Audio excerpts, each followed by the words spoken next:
Bon dia, classe de quart. Avui acabarem d'estudiar la Revolució Francesa.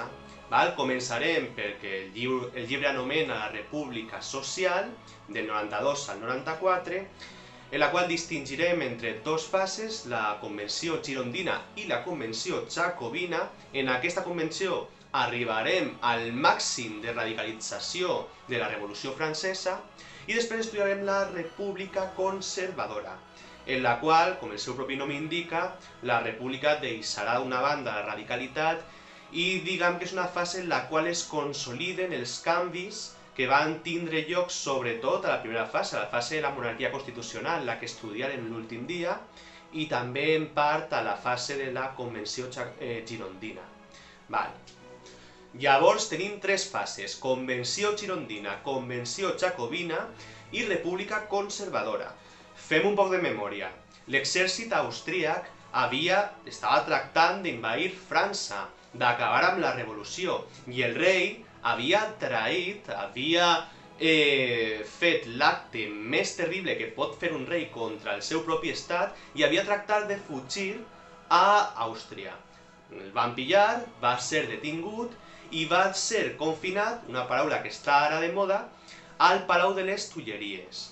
Quan les masses populars es van assabentar de la traïció del rei, van assaltar, els sansculots, van assaltar el Palau de les Tulleries, van capturar al rei.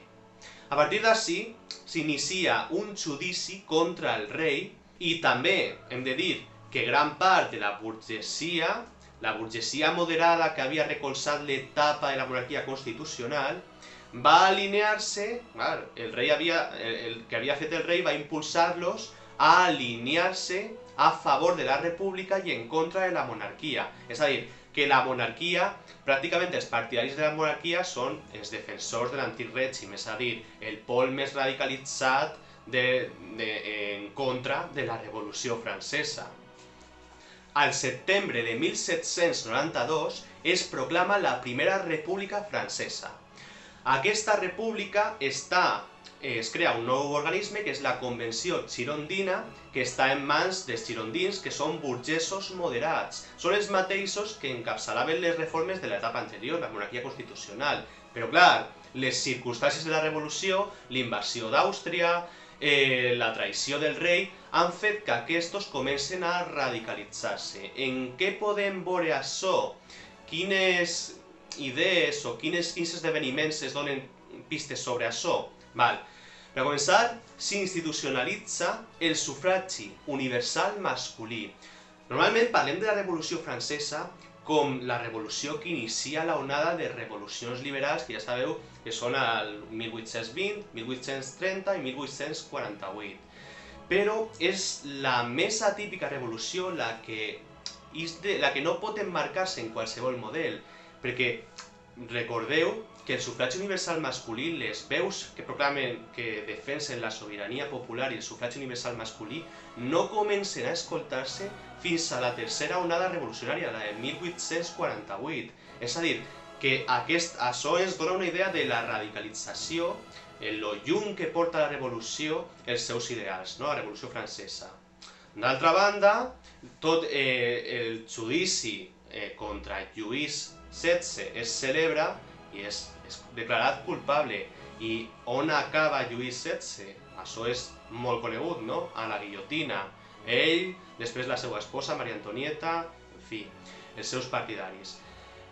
Què passa amb això? Les potències europees, jo quan vaig explicar això en classe crec que vaig utilitzar l'expressió castellana de cuando veas las barbas de tu vecino cortar, pon las tuyas a remojar. Les potències europees tenen la por, sobretot els monarques, clar, que acaben ells també a la guillotina si deixen que la Revolució Francesa continue i que s'estenga per la resta dels estats europeus. I formen una coalició en contra de la Revolució Francesa. Al principi, els estats que més lluiten o que encapçalen la guerra són l'estat de Prússia i l'estat d'Àustria, els dos estats que parlen alemany que estan al costat de França. N'hi ha victòries dels absolutistes en un primer moment, però després l'exèrcit francès anirà vencent als que han invaït el seu país, i després, ja veurem que en l'època de Napoleó la revolució sí que s'estendrà per tots els estats europeus. A aquesta coalició després afegiran Gran Bretanya, Espanya, Portugal, alguns estats italians, etc. Però França aconseguirà resistir i després aconseguirà vèncer. I a banda d'això, comencen a aparèixer els primers moviments interns i populars de França en contra de la revolució i amb certa força. Per exemple, esclaten les revoltes camperoles, però aquesta vegada en determinades regions, sobretot a la Vendée, una regió francesa, que són més força tenen en contra de la revolució. I també les conspiracions dels sectors abans privilegiats, dels nobles, també amb l'objectiu d'acabar amb la revolució. La incapacitat en un primer moment de frenar les invasions dels exèrcits de les potències estrangeres el que fa és que la situació es radicalitzi cada vegada més i arribi al poder un nou sector, que són els jacobins. Els jacobins són els burgesos més radicalitzats, més extremats, que incorporen a part de les masses populars o de les seues reivindicacions, les reivindicacions dels sans-culottes, en el seu, diguem, programa electoral.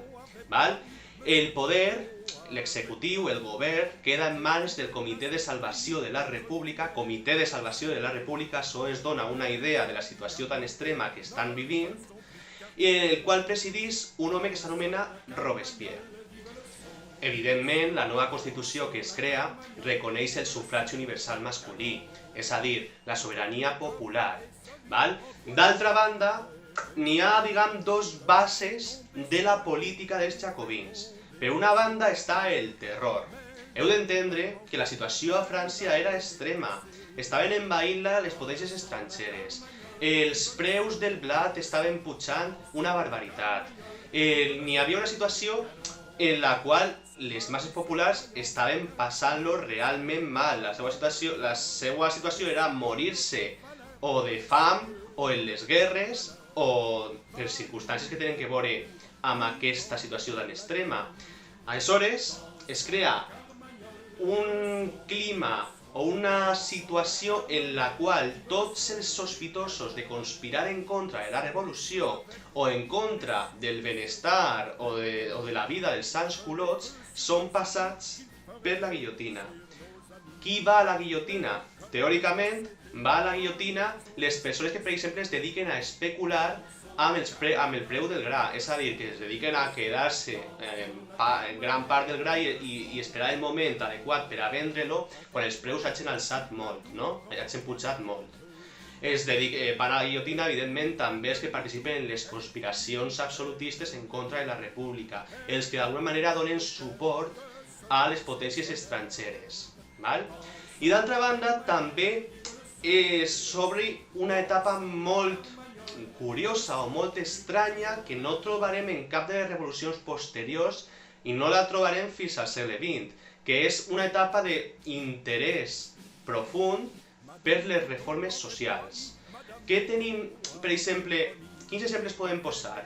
N'hi ha una llei de màximum que el que tracta és de posar límits a la pujada del preu del gra i a la baixada dels salaris dels sans-culottes. D'altra banda, existeix la instrucció, és a dir, l'educació obligatòria, s'instaura l'educació obligatòria.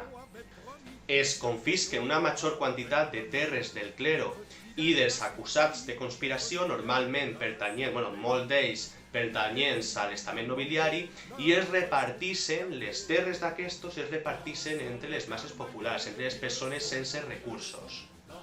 A la fi es crea un clima de terror insuportable que fa que finalment la majoria de la població rebutge la política dels jacobins. I efectivament, Robespierre acabarà també a la guillotina a la qual ell havia manat a tantes persones.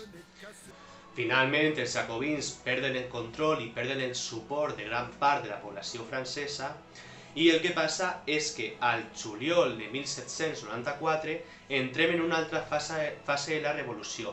Aquesta vegada és una fase d'estabilització.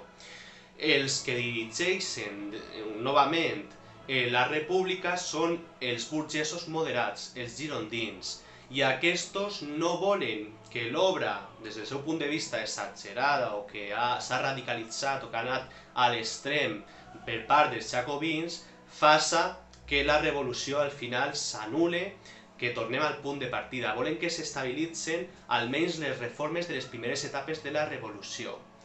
I es crea un òrgan col·legiat, el directori, que anul·la la gran majoria de les lleis que van dur a terme els jacobins i que a més restableix el sufragi masculí censatari i que d'alguna manera tracta de donar estabilitat a aquest règim.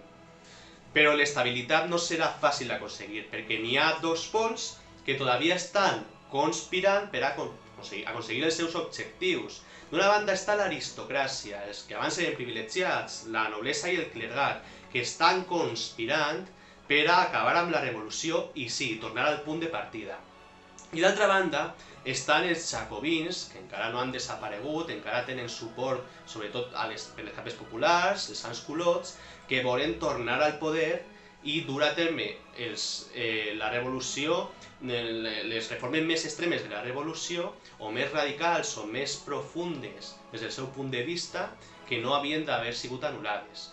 En aquesta situació, solament n'hi ha un punt d'estabilitat que tenen els francesos, o la majoria dels francesos, que és l'exèrcit. L'exèrcit és qui està aconseguint a poc fer front a les potències estrangeres i guanyar-les i defensar les fronteres de França. N'hi ha un general jove que s'anomena Napoleó Bonaparte, que és procedent de l'illa de Còrsega i que a poc va guanyant poder, va guanyant prevalència dins del directori. Aquest pegarà un colp d'estat al 1799 i això donarà fi a la Revolució Francesa. L'imperi napoleònic no anul·larà l'obra revolucionària, el que farà és instaurar un nou règim que podem definir com dictadura, imperi, però no és el retorn a l'absolutisme monàrquic,